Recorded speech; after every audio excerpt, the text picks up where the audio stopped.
Back in 2022, one acquisition announcement sent design tool signups up 5,600% over a single weekend, and not for the tool that got bought. Here's what happened.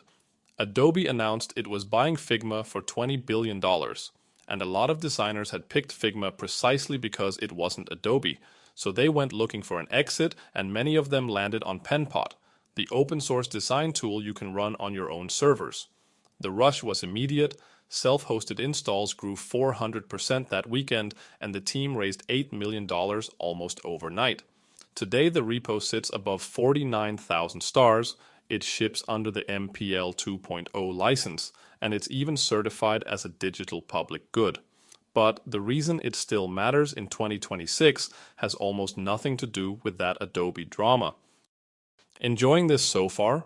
Subscribe to the YouTube channel and grab the free daily newsletter at indiehacker.news. New deep dive every weekday.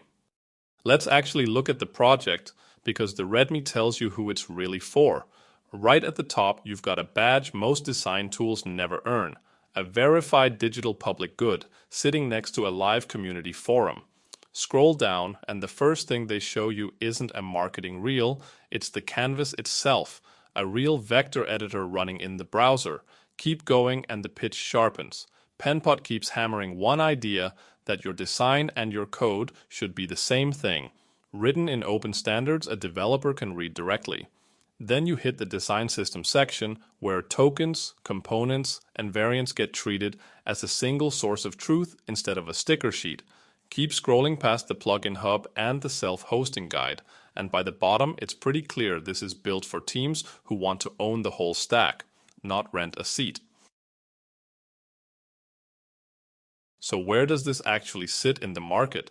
Figma stayed closed and cloud only, then went public in 2025 at a $68 billion valuation, so it's not going anywhere. Adobe quietly killed XD and pushed that whole audience out to find a new tool. Sketch never left the Mac, which rules it out for a lot of cross-platform teams. And here's the thread that ties the incumbents together. Every one of them is somebody else's hosted service, with your design files living on their servers, not yours. Quick gut check on the scale here. There's the reach it's pulled on GitHub, the sign-up surge that kicked the whole thing off, the money the team raised on the spot, and the terms the code ships under. Okay, so what do you actually get when you open it up? First, you can self-host the entire platform with Docker, which means your design files never have to leave your own infrastructure. Collaboration is real-time the way you'd expect, multiple people on the same board with live cursors, and there's no charging you per editor. The piece that design system folks care about is native design tokens, where a color or a spacing value lives in exactly one place and everything else just references it. For developers, inspect mode hands, you're ready to use SVG, CSS, and HTML pulled straight off the canvas. And because Flexbox and grid layouts are built right in, a frame can behave like responsive code from the start instead of being a flat picture you rebuild by hand. Want to be featured? Pitch your open source repo at indiehacker.news/apply and get in front of thousands of builders.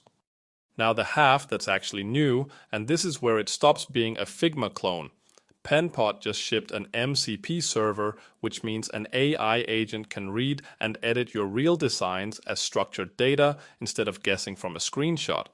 On top of that, there's a full plugin system and an open API, so you can script the workspace or wire it into the tools you already run. Components and variants behave like a proper design system, reusable pieces that update everywhere the moment you change the source. Webhooks and access tokens let Penpot fire events straight into your pipeline whenever a file changes. And because the whole thing speaks open standards underneath, getting your work out isn't some favor they grant you. It's literally just the file format.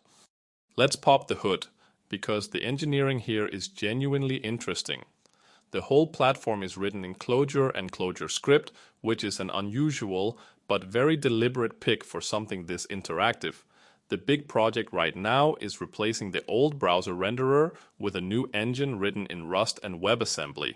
That new renderer leans on tiling and viewport culling, so it only draws what's actually on your screen, which is exactly how a design tool keeps a massive file feeling smooth. Underneath all of it sits a Postgres database, which is part of why self-hosting is something you can reason about instead of fear. And the team behind it is Kaleidos, a small studio out of Madrid that's been quietly grinding on this since 2015. And getting your own copy running is honestly not bad. You clone the repo, drop into the compose folder, and bring the whole stack up with a single command. About a minute later, the frontend and backend are live and wired to the database on your own machine. There's no account to create and no seat limit hanging over you. That's the entire pitch made literal. The design tool becomes something you run, not something you rent. This thing is shipping constantly, so here's what actually landed recently.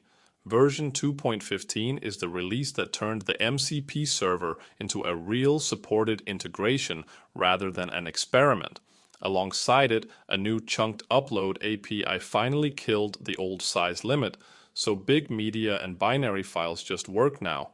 They also added proper security headers to the Docker images, which quietly matters a lot more now that so many people are self-hosting. And the experimental WebGL renderer is out in beta, an optional faster canvas you can switch on for the genuinely heavy files. None of these are splashy, but together they tell you exactly where this is heading. So is it for you? Be honest about the trade-offs first. Self-hosting is real work. You're running a database and keeping it patched, which is a job a hosted tool just handles for you. The community ecosystem is younger too, so you won't find the giant library of ready-made files the big players have. And the fast new renderer is still in beta, so the very heaviest files can still feel heavier than the polished commercial option. But if owning your design infrastructure actually matters to you, and you want a tool that treats your work as code and AI can touch, this is the one quietly betting its whole architecture on that future. The teams that refuse to hand their files to someone else's cloud finally have a serious place to stand. Worth a real look before your work becomes somebody else's leverage.